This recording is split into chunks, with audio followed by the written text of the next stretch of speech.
Hello everybody, this is Matador from freetradingradios.com. It's about 9:10 a.m. Eastern Standard Time on Wednesday, December 30th, 2009, and consumer confidence hit 3-month high.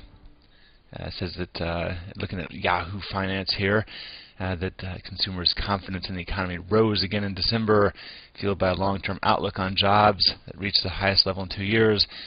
Home prices were flat for October, and so we're actually seeing the market digest that news pre-market here in a down gap if we were to open right now.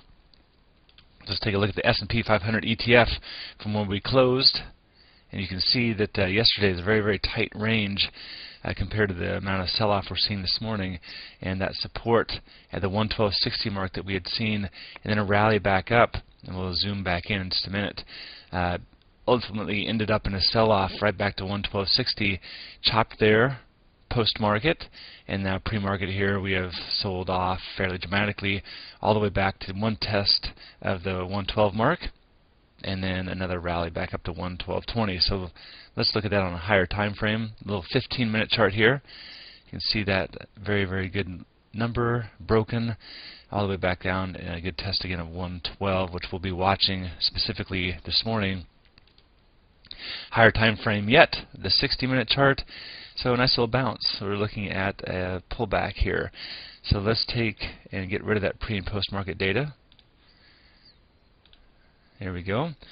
And again, 112 is all the way down here, just for reference. So if you get rid of the pre and post market data, it's going to be a fairly significant down gap. So we'll be needing to watch how the market digests that and see if we get any kind of gap fill specifically. And this line has been in here for a long time for a good reason.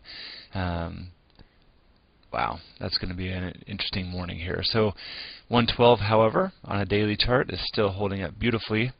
It's just, testing now what was once resistance typically will become support, and so when we're testing that, need to be careful about how and when we may lose momentum up through here.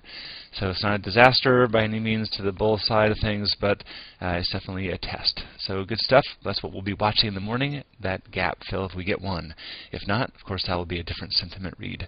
So I hope you have a great trading day, and I will talk to you around noon to see how things are shaping up, and D7 will be with you at the close to wrap things up.